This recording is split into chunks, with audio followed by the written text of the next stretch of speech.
Eran tantos golpes, el maltrato, la falta de sueño, todo a la vez que no tenía tiempo para pensar en lo que tenía que hacer. Esta es quizá una de las frases más contundentes de Crímenes de Familia, una película muy ambiciosa del director argentino Sebastián Schindler, que a través de una narrativa de profunda tensión y suspenso, se desarrolla en una suerte de drama judicial y familiar, mostrando dos supuestos crímenes y sus consecuencias en los tribunales, en la familia y en la parentela. Busca una fuerte crítica social a través de la reflexión de distintos tópicos muy actuales: la violencia intrafamiliar, la violencia por razones de género, la corrupción judicial, la guardia y custodia de los menores, entre muchos otros, que de manera dosificada y sutil construye fuertes personajes dotándolos de una humanidad absoluta. Acompáñanos a conocer qué relación tiene con nuestro quehacer cotidiano y, más aún, cómo se relaciona con el contexto político y social que vivimos. Quédate a descubrirlo. Esto es Cultura al Derecho.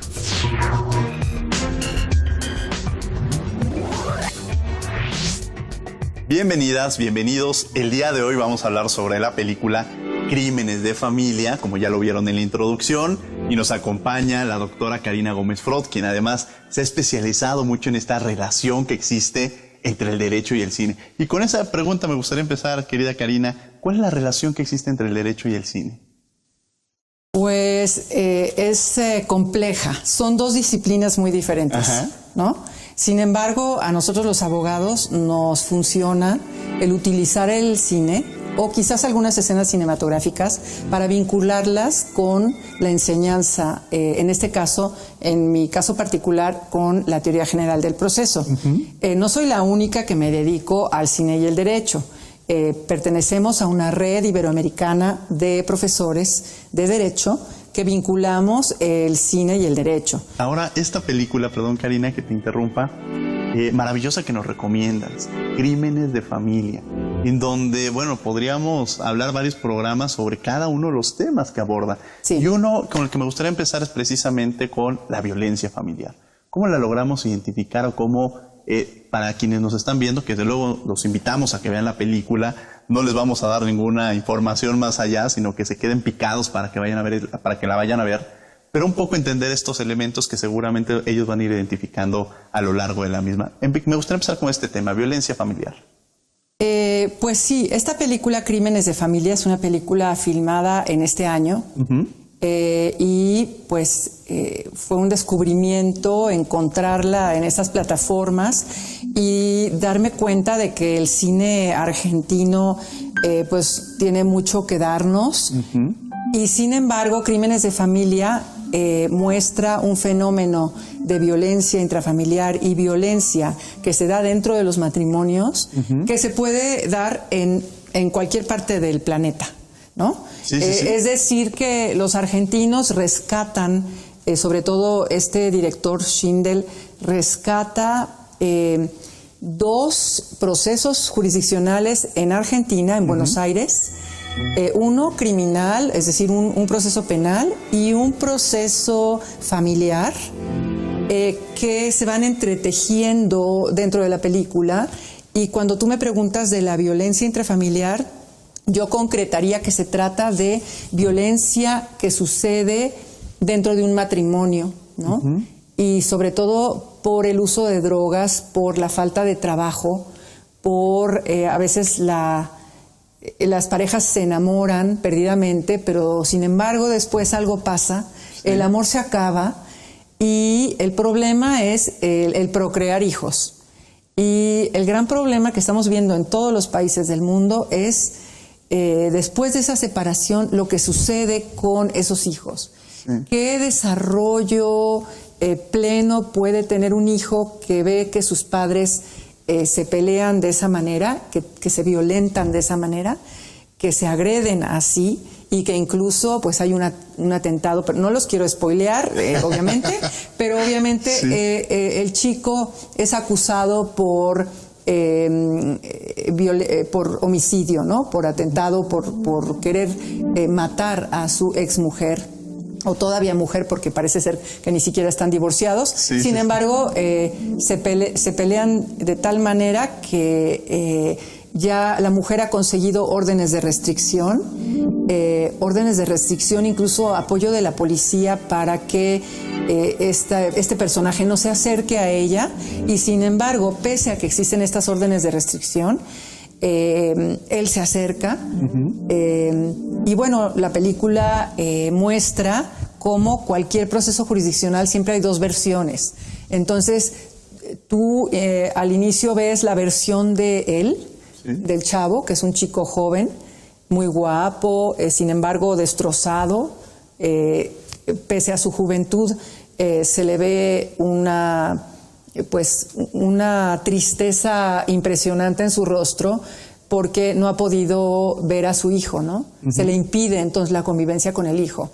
Y pues tú le crees todo, porque siempre cuando nosotros solamente en un proceso jurisdiccional solamente oímos una versión de los hechos, le creemos a veces sin más a esa versión, y sin embargo después está la contraparte y de repente oímos la versión de la mujer y cómo es contrastante y cómo es totalmente opuesta a lo que dice él, ¿no?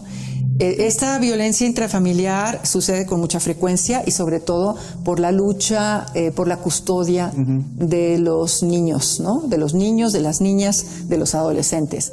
Es una problemática también nacional muy fuerte. La Suprema Corte de Justicia de la Nación ha emitido un montón de tesis de jurisprudencia en relación a lo que importa para los niños, niñas y adolescentes una vez que los padres se separan, ¿no? ¿Y qué importa? Pues hay una frase que ya es un cliché que se llama interés superior del menor. Interés superior del menor. Y ahora lo mencionas, es una película argentina, pero ahorita estás tocando esta relación que nos podríamos identificar con México. Es algo, a pesar de que formamos parte del mismo continente, y el tema de la violencia familiar, el tema del interés superior del menor, no es algo regional, es algo que sucede en todos lados y que tiene que visibilizarse. Y el cine nos ayuda mucho, Karina.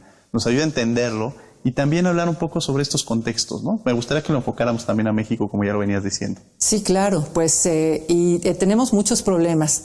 Una problemática tremenda, pero creo que no hemos encontrado la fórmula. Pese a que existe un centro de justicia alternativa que ofrece mediación a las partes, no hemos encontrado la solución de tajo a este problema.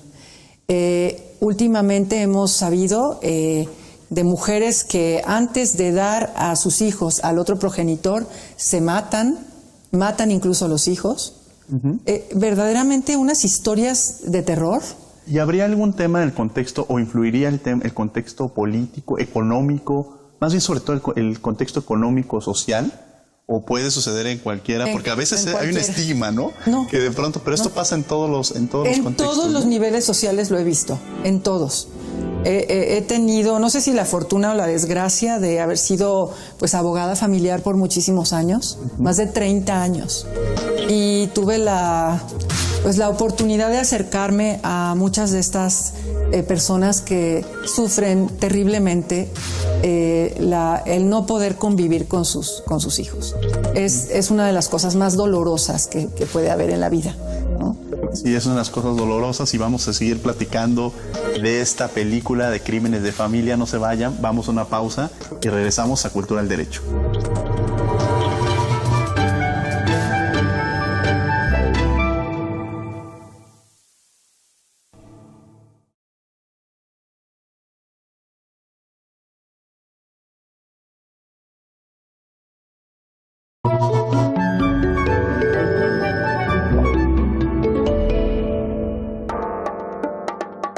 Estamos de regreso en Cultura al Derecho, platicando sobre esta película de Crímenes de Familia, y nos acompaña Karina Gómez Frot, quien ya hablamos sobre la violencia familiar, un contexto de la misma.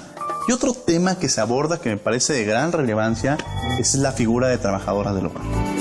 Un tema relevante que recientemente es importante atenderlo, visibilizarlo. Platícanos de esta parte dentro de la película. En la película hay una chica que viene del norte de Argentina y representa al trabajo doméstico. Bueno, es una trabajadora doméstica que incluso ya tiene un hijo, y los patrones, porque pues así tendríamos que llamarlos, los patrones de esta chica aceptan que incluso viva junto con su hijo, ¿no? Con uno de sus hijos, que es un niño chiquito que se llama Santiago, y que ha sido incluso adoptado no adoptado legalmente, pero sí de hecho por esta pareja de argentinos ricos, porque viven en una zona muy privilegiada en La Recoleta, en Buenos Aires, Argentina. Y pues en el norte, pues la cuestión es que la película también muestra lo que es la desigualdad social, no nada más de Argentina, sino de toda Latinoamérica. Esa diferencia social tan tremenda que existe entre esos empleados domésticos que pueden ser jardineros, mozos y sirvientas, que sirven a los patrones casi como en un estado de esclavitud, como si no se hubiese abolido la esclavitud.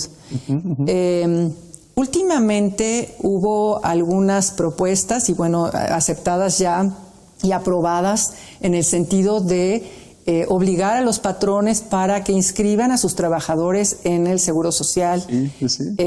Y pese a eso, yo quisiera preguntar cuántos de nosotros, las personas que nos ayudan en casa, han hecho ese esfuerzo de registrar a sus trabajadoras domésticas en el Seguro Social para que obtengan beneficios del Seguro Social, para que obtengan medicinas, para que obtengan una atención médica, para que obtengan una pensión de retiro, ¿no?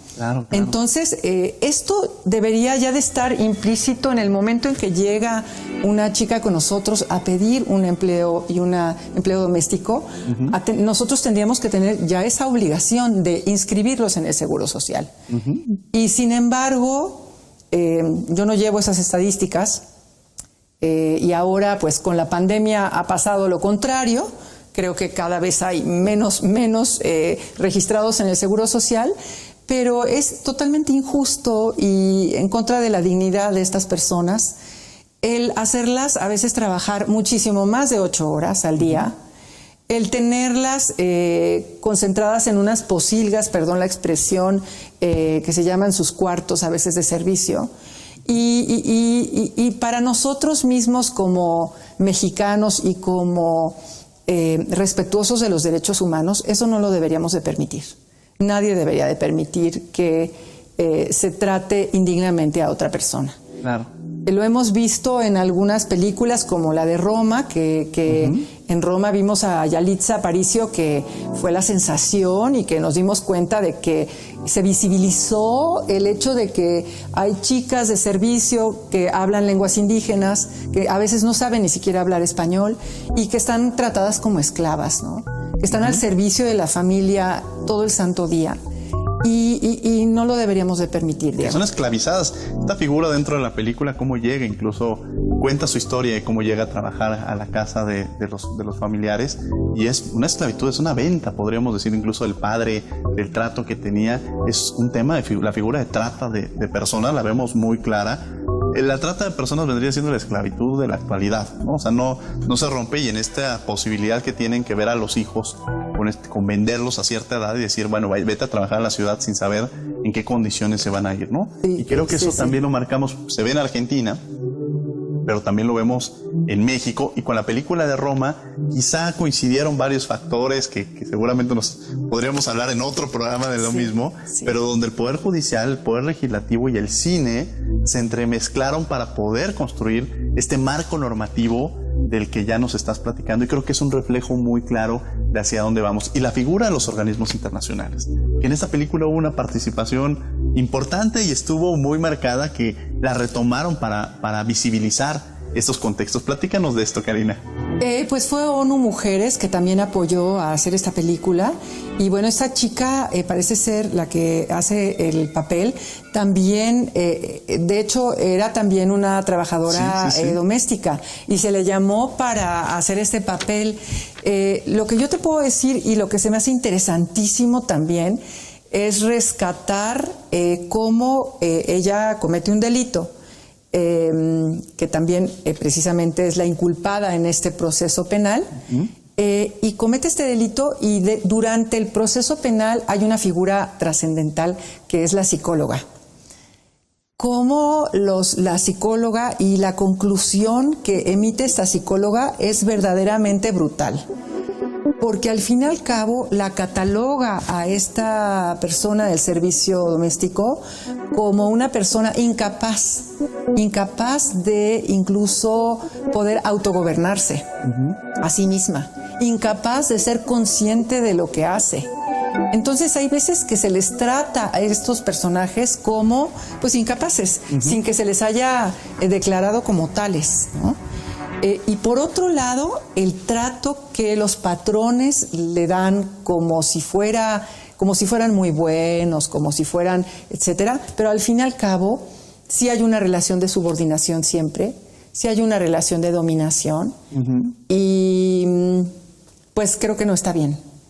No vamos a superar nunca estos defectos dentro de nuestra sociedad hasta que no entendamos que no podemos otorgar ese trato a las personas que nos sirven y que prestan su servicio. Y que esas personas que nos sirven y prestan el servicio tienen todos los derechos igual que nosotros. Y hay que respetarlo. Y entonces, pues esos patrones que les duele el codo y dicen, ¿por qué yo la voy a tener que estar registrando en el Seguro Social? Me va a salir en un dineral estar pagando las cuotas patronales, pues ni de relajo. Y entonces, pues la cuestión no se ha regularizado. Claro. Y seguimos en un país de simulaciones, porque al fin y al cabo, pese a que ya tengamos toda esta reglamentación, pues es una simulación, Diego. Claro, y pueden haber trabajadores que tienen 20, 30 años que dicen, forma parte de la familia, bueno, o sea, no está formando parte de tu familia, al contrario, le estás generando una carga, y que al final de los 20, 30 años tú le puedes dar las gracias por considerar que quizá ya no tiene las condiciones físicas para poder seguir realizando estas actividades, y se va a su pueblo, se va sin ninguna prestación. Si bien le va, le van a pagar los 3 meses, ¿no? Sí. Con sus 20 días por año y vámonos, ¿no? Claro, y eso sí les va bien, ¿no? Sí, seguramente habrá otro que le dirá, ¿sabes qué? Pues muchas gracias, y hasta aquí llegó la relación. Y en esta, generalmente las trabajadoras del hogar, o en este tipo de actividades son mujeres. Y aquí creo que también se atiende el tema de las mujeres, o porque al final las protagonistas, cada una de ellas en su contexto son mujeres.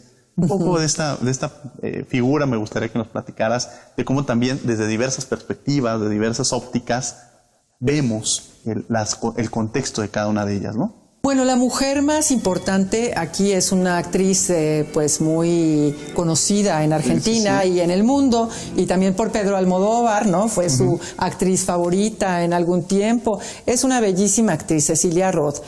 Cecilia Roth hace el papel de mamá.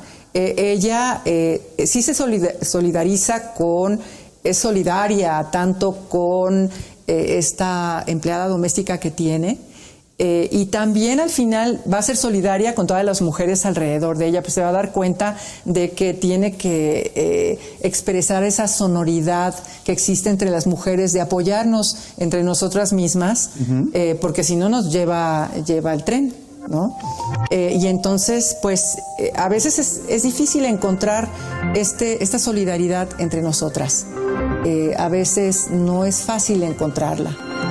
Pero cuando la logramos, pues es una maravilla, como en esta película.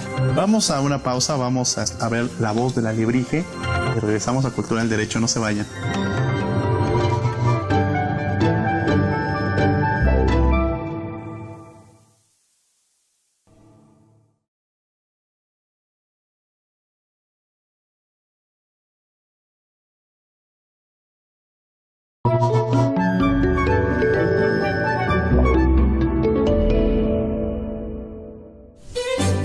Serva padrona.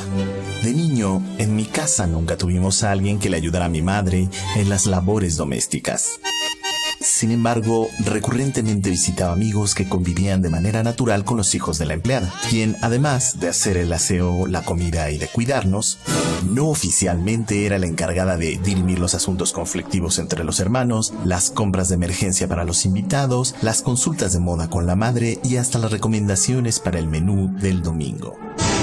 curiosamente un día simplemente dejaban de existir o eran sustituidas por otras empleadas, para nunca más volver a saber de ellas. El trabajo doméstico es una actividad no pocas veces representada en el arte, y las razones por las cuales ha sido capturado en cuadros, poemas, historias, óperas o intermezzos ha sido por simple estética o lo paradójico e injusto de su fin.